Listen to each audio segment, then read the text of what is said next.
It pains me to say this, but it must be said.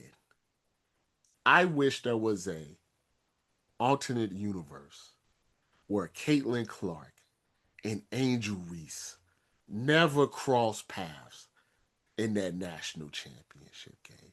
The world would be better for it. Angel Reese would be better for it. Caitlin Clark would be better for it. Because you guys just can't talk about ball. And it makes it insufferable to try to have a discussion on the WNBA about these two individuals, because if you speak about one, for whatever reason, they have to speak about the other.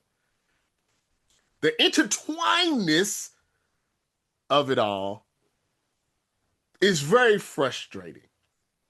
And it's frustrating to me because in this alternative universe that I see, where their paths don't cross, their trajectories are still the same.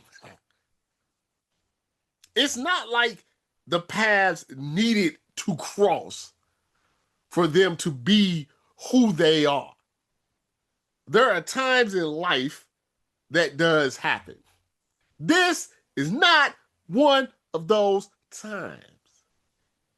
Caitlin Clark was going to be a megastar, regardless. She was. No matter how you try to twist it and move, she was going to be a megastar. She was going to be the face of the WNBA. She was going to change the way that people watch women's basketball.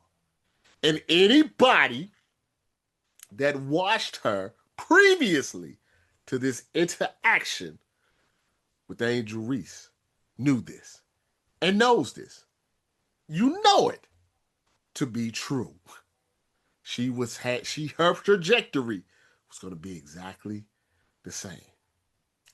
Angel Reese, anybody that watched her at LSU before the interaction, the intertwiners, knew she was right there. She was right there. Just like Olivia Dunn.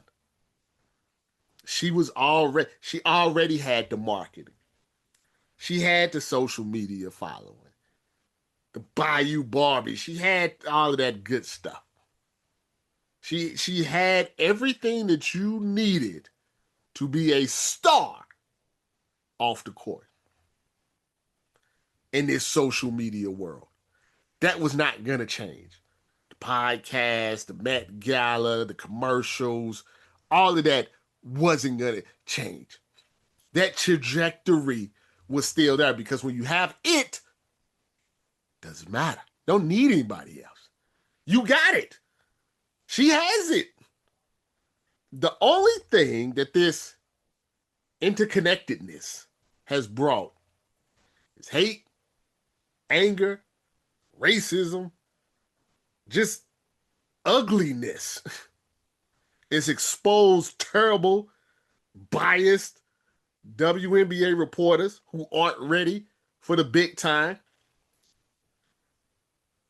Everything about this interaction has been a negative.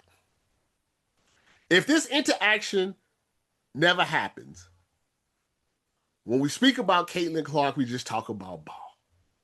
There's no MAGA interference. There's no political propness to it. It's not, she's not Cameron Brink. So it would just had been ball. That's all it could be.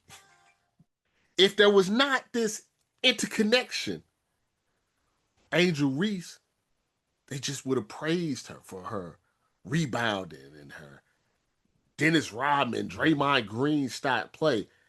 And when she would go out and do these things, BET Awards and Met Galas, that other side wouldn't care because they wouldn't have nothing to put up against it. There would be no either or with it. There would be no Caitlyn. There would be no Brick City. It wouldn't be that if there was no interaction. These two young ladies played over the weekend. Caitlin Clark came back from injury and looked like a young Steph Curry or Trey Young, as some people say, or James Harden. The fact is, like a superstar, and showed why people enjoy watching her play basketball, because she plays basketball differently than any other women's basketball player that a lot of people have ever seen. And that's why people watch. Angel Reese played the next game, the next day. You know about her rebounding, but then she showed her passing. She showed she was taking the ball. She was getting the rebound, taking the ball up the court, pass like Draymond Green out there. She showed her diverse skills. She showed why she was a top 5 high school prospect. She showed why she's a national champion. She showed why she is the second best player out of that draft, even though she was drafted 7. But if you go look at any of the comments about those 2 games, they can't just speak on the individual. They have to lump them together. They're locked into this perpetual cycle of negativity on both sides. And it's sad. And it's pathetic. And when both sides do it, I call them out on both sides. Both sides. When people tweet, you don't have to say anything about the other person when you're speaking about an individual. You can talk about Caitlin Clark without having to bring up Angel Reese. You sincerely can talk about Angel Reese without having to bring up Caitlin Clark. Let them be detached for once. I wish I had a hot tub time machine. I would go back and make sure that they never enter. The funny thing is, really, is people think that's the first interaction that they've ever had in that national championship game, when in fact, they've been interacting since high school in the Big Ten. They play each other several times. That specific interaction at the end of the game, which shouldn't have been a big deal, has caused this 2 years of just negativity, and it's turned off a lot of people to the game. All I can ask is that you do better. If you're watching this, you probably have too much time on your hands, but I do appreciate you. If you can do me a favor, if you can subscribe to our YouTube channel, BSO TV, and our podcast, The Headline King with Robert Littal, and Facts Not Feelings with Robert Littal on all of your podcasting spaces, I would really appreciate that. We're doing daily, weekly videos, insider information, things that you won't be able to get on the website. So please subscribe to these spaces, and therefore you get to see my lovely face on a daily basis.